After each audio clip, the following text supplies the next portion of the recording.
If you want to be successful in your journey as a master's or PhD student, one thing that you should be able to do, or one thing that you should be equipped to do, is to overcome the challenges that you are likely to face in your journey.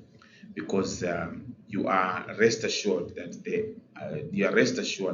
that you will come across several challenges in your journey as a student. So this presentation is or this discussion is prepared, or it's meant to prepare you mentally, psychologically, to meet or to be able to overcome these challenges, for you to be able to finish your studies so successfully.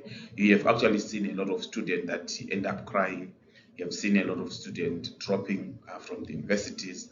You have seen a lot of students actually committing suicide when West come to the West, as they fail to deal with the challenges of MNT in universities. Let's start by the quote from Yogi Berra. Yogi Berra says, "If you don't know where you are going, you will end up someplace anyway." If you don't know where you are going, actually, if you don't know the direction that you're supposed to be taking, if you don't have an aim, if you don't have a goal, Yogi is actually saying, you end up in other places. You end up doing things that you do not want. You end up in Cape Town, whilst you wanted to be in Egypt. You end up in the United States, but you wanted to be in Australia, because you don't know where you want to go. So it's actually very important that you, as a student, you should know where you want to go. You should have an aim. You should have the goal of your life, towards your studies, so that you know exactly what you want to do. It's very important, because completing a PhD is one of the toughest intellectual experience that a student is likely to face. So if you don't have a goal, if you don't know why you are at a university, if you don't know why you have enrolled the PhD, you end up dropping it, you end up leaving it, you end up committing suicide, you end up being in depression, which is not necessary. There are so many challenges that and the list is actually endless that you are more likely to face. I might say some, but I can rest assure you that thousands of those challenges, I won't be able to mention them.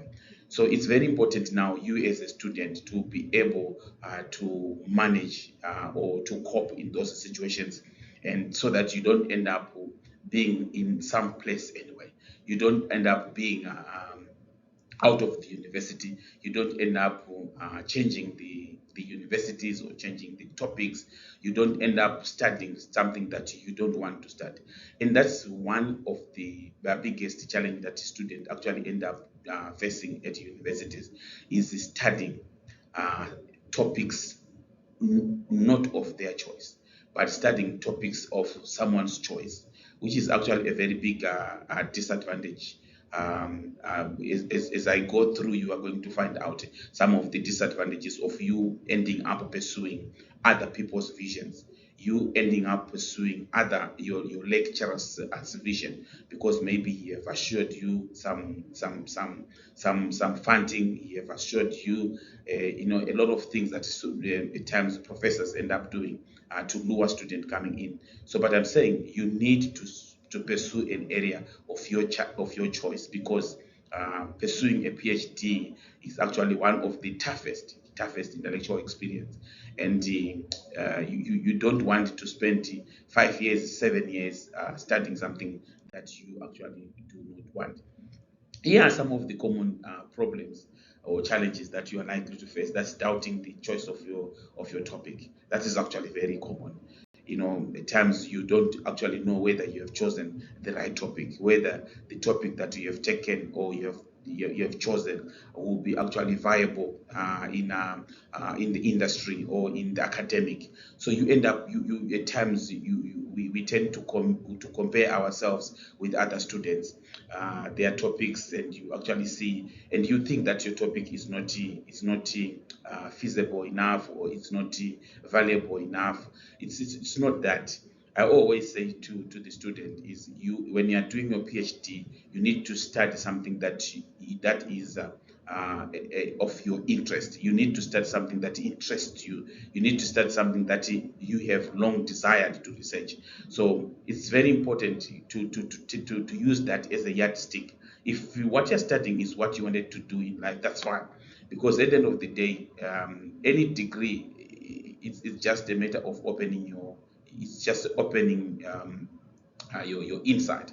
You don't necessarily need to be an engineer because you have studied an engineering degree. You don't necessarily need to be like that. You don't necessarily need to be a lawyer because you have studied law. You don't necessarily need to be a banker because you've studied finance. So it's also the same with the research. You might actually study research in robotics, but you end up being in the banking system. You end up in the construction system. You end up in education. So you don't necessarily need to study a topic, then you have to pursue that in life. It's not like that. But in some cases, yes. In most cases, yes. What people study is what they end up in. So you don't need to tie to a topic. As long as you are happy with your topic, as long as the university is happy, as long as your supervisor is happy with your topic, then it's something that you need to pursue. Then creating a well-written, structured thesis. That's one other challenge that people faces, because you actually hear most people saying, I don't know the outline. What should I do? How would I structure my thesis?" And unfortunately, some people actually goes into stress. They don't want to go a long way to study, to read, and to go to the library to see how people have been doing it. So it's actually one challenge that most students actually face when they are pursuing their masters and doctoral student. Then the funding, of course, funding is one of the biggest challenge. But one thing that I want to assure you is, once you start a program in masters and doctoral degrees in most universities, you will always get funding. So it's actually um, it's given. It's actually given that one way or the other you're gonna find some funding. Unfortunately, but it's in some cases some student might end up not getting some funding. So yeah, it's unfortunate. It's one of the biggest challenge that most students end up facing. Some of them actually dropping, but and it's very important now for you to also plan before you join the universities, before you pursue these areas. Also plan an alternative. If I don't get funding, what am I going also to do? Then time management. This is one thing that most student fails to do in their academic line, to manage their time. It's very important that the time is managed, especially between because you are, some of the students will be supervised by two supervisors. So in that case, you need to manage your time so effectively, because you need to satisfy all the two supervisors at the same time. So this is one big challenge, time management. Then the stress of isolation, lack of support. One thing that I've learned in the whole life as a student is lack of support, because especially when you are doing a PhD is like it's an isolation journey. It's your own journey. The people that will be sitting next to you, the people that you'll be talking to every day, your friends, your relatives, your husband, your wife, might your kids might not even explain understand the stress that you'll be going through. They might not even understand what exactly you want to do. And especially when we hit a rock, when you seem not to get progress, then it becomes even worse. So it's very important that we get all the support that we have. And if you are staying with someone who is also studying, it's also very important for you to make sure that you give that is the support, and so that that stress of isolation will be actually minimized. Then the motivation, we have got problems of motivation. You need you are going, some of the studies, some of students, they go for 4 years doing their studies. So it's quite a long time. If you think of 4 years, it's a long time of study. And some goes to 7 years, some goes up to 10 years, and you are just focusing on one thing. So at the end of the day, you lose motivation. And most of you, and in most cases, when you lose motivation in anything that you are doing, if you lose motivation, then you tend just to quit, you drop, you give up. So it's very important that we stay motivated as a student. We stay motivated in whatever we are doing. We do anything that we get motivated. Intrinsically, extrinsically, we also need to keep focused. Then one challenge that also have motivated me to start this channel on YouTube is lack of institutional support. Most lecturers or most supervisors, when they get students, they get this. Actually, they are also busy. They have got other things to do. They are not just there in the universities or sitting in their offices just to supervise you. They have got lectures to do. They have got researches to do. They have got some workshops to attend. They have got some big issues that they need to solve as the experts in different areas. So most students tend to be neglected when they are doing their PhD. You don't know where to go, you don't know what to write, you don't know how to write it, and when you go to your supervisor, the supervisor does not have time for you. And that is the main reason why we have come out with this concept of masters and doctoral degree tips and tricks, and the idea of us promoting academic excellence through the use of technology. We are supporting technology, and I will support technology, but we need to use it in an ethical way. Then the other challenge that most students face, I also face that challenge several times. Disagreement with your supervisors, or tackling issues with the PhD supervisors. I never had a problem of tackling issues with my PhD, especially when it comes to the comments.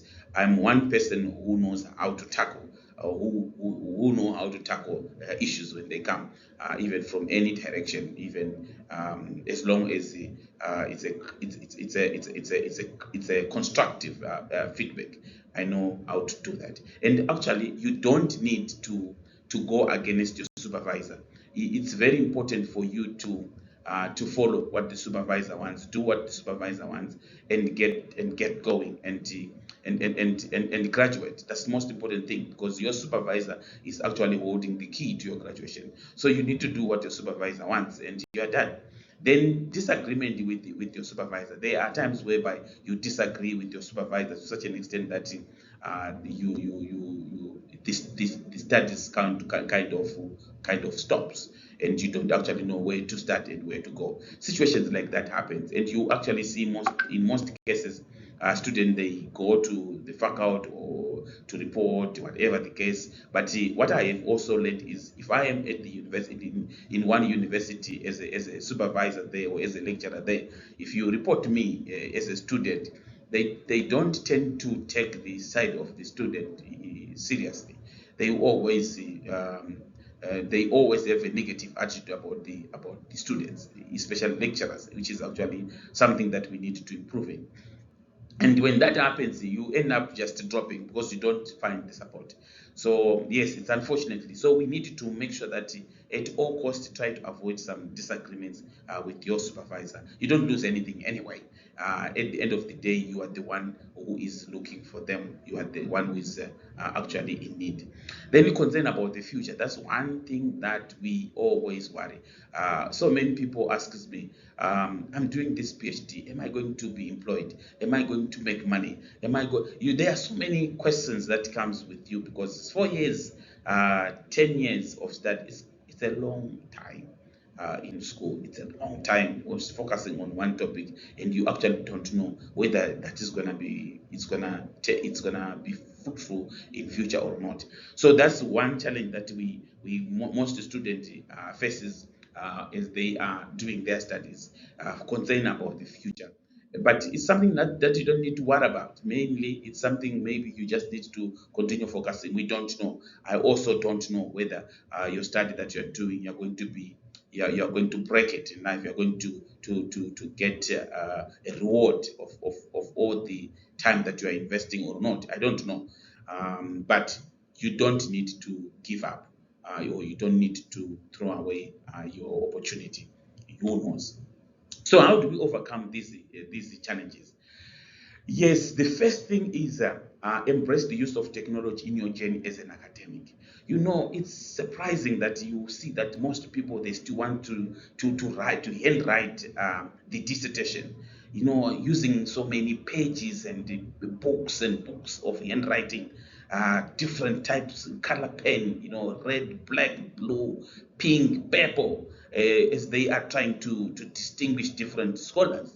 You know, you need to embrace technology. We need to embrace the use of computers that we have now. We need to embrace the use of different tools that we have, as long as we use them in an ethical way.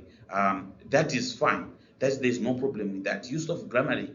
If ChatGPT is the best way to go, and you can use it in an ethical way, then embrace it.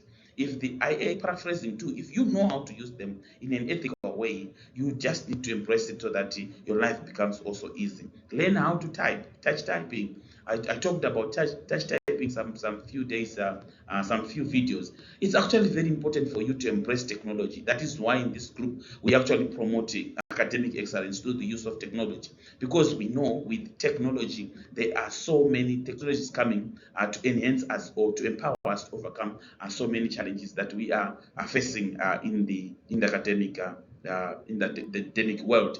So it's very important that we embrace that. Let's embrace technology. Let's not resist technology like what most people does, or like what most student does, or like what most lecturers does, doctors, professors does. They actually resist the technology, instead of us coming out to find out the best way we can use GTP in an ethical way. We actually resist it, and we actually close our eyes to it. So it's not. We need to embrace technology in our journey. Then, of course, plan your work and stay and try to stick to the plan. Setting realistic goals, developing clear plan is also essential, and making sure that you stay on top of the deadline and stay organized. And one thing, progress is more important than perfection. Don't try to perfect your work when you are writing. Just make sure that you make progress. The perfection can be something that will be done at the end.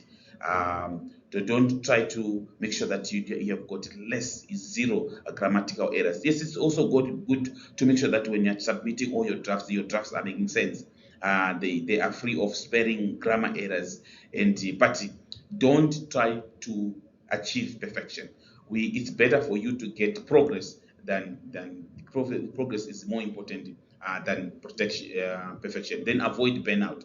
uh, you need to take some breaks. You need to eat well. You need to exercise. It's very important that you engage yourself into a lot of activities, physical activities, emotional activities.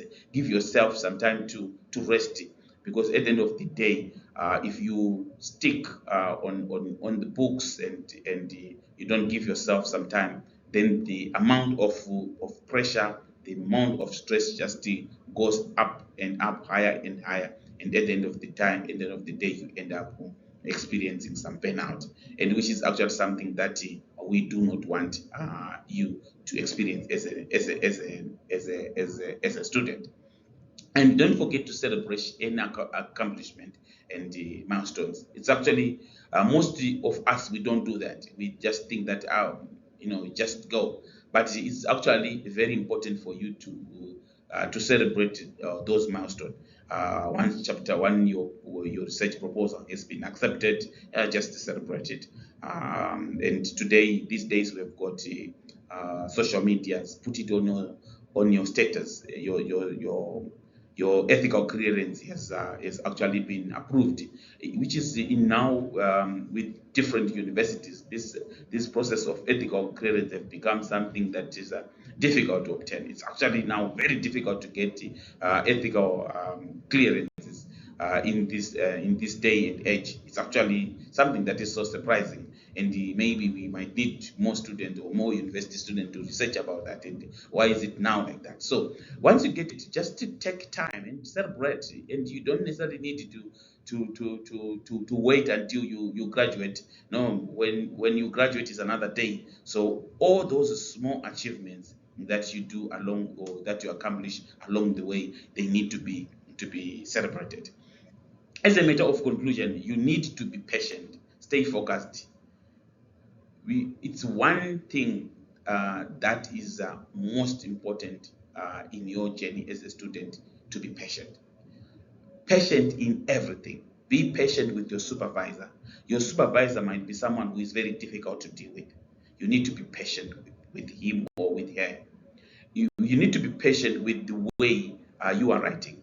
Yeah, the analytical skills of writing, or the text synthetic skills that you need to develop as a D or as a master's student, they take time for you to develop those skills. So you need to be patient, and you need to stay focused. At times, when you go out there, you discover that the people that you were expecting to open doors for you so that you interview them, or so that you administer your questionnaire, when you get there, the doors are closed. You need to be patient, and you just need to stay focused. And all the challenges that you're going to face, if you, or any challenge that you face, it might be the challenges with your supervisor, it might be challenges with money, it might be burnout issues, so many issues that we can talk about. You just need to be patient, and you just need to stay focused. Every day, make sure that you do at least a paragraph. Just write a paragraph each and every day towards your thesis. Then you actually discover that it's actually very important for you to stay focused and to be patient, because at the end of the day, you will still gonna graduate. So it's punishing yourself, not eating, having sleepless nights because your relationship with your supervisor is not going well, or you are not coping up with your studies, you're not coping up with work and study at the same time, and the times you are planning to drop, it's not gonna help you much. It's actually very important for you to be patient and to stay focused. And I can rest assure you that if you have got that mind, you will complete your studies. The most important thing, do as your supervisor advise you to do. Whether you agree or not, do it. Because your supervisor holds the key to your graduation. If you do your own things, you are only putting yourself in a lot of stress. And if you don't understand what supervisors are saying, if you don't agree with what your supervisors are saying, at times it's better for you to call some meetings, talk to your supervisor. Then you can map the way forward, than not doing what your supervisor wants you to do. It's better to talk to your supervisor and discuss with your supervisor why you want to do certain things. But if your supervisor insists that he or she wants it in a certain way, it's always good for you to follow that. Then the most important thing, don't neglect your family when you are doing your studies. And that's what happened. Most of us, we neglect the family. By the time we finish the studies, the family is no longer it's no longer in existence. So it's very important that we don't neglect our family. Family is actually very important. It's actually one thing that you need to treasure. You need to treasure your family along the way. If you finish your studies and you don't get a job, but the family will always be there for you. If you finish your job, if you finish your studies, if you fail the study at the end of 4 years, 5 years, then you fail your studies. Then you don't have a certificate at all. You don't have something to show, but your family is always there to show. So do not neglect the family because you have got a loads and or a mountain of work, a mountain of book to go through to read. So it's actually very important. I actually said without the family, education might be meaningless anyway. So it's very important that we stay focused and we overcome these challenges together with the family. Yes, it's important that we overcome these studies for us to be in those red gowns and in those black hats, and it's not something that it's not something for us to take so lightly. And it's very important that we know how to deal with these challenges and how to overcome the challenges. That is why I'm always saying you will end up at the end of the day, we will rise above it. We will rise above the challenges. So we need to stick. We need to stay focused. We need to do whatever we can do. We need to take the tips and the tricks that we are getting from this group and apply them in our life. Thank you so much for listening to this Rise Above It, Volume 1, Issue number 1. Thank you. Don't forget to subscribe and share with friends.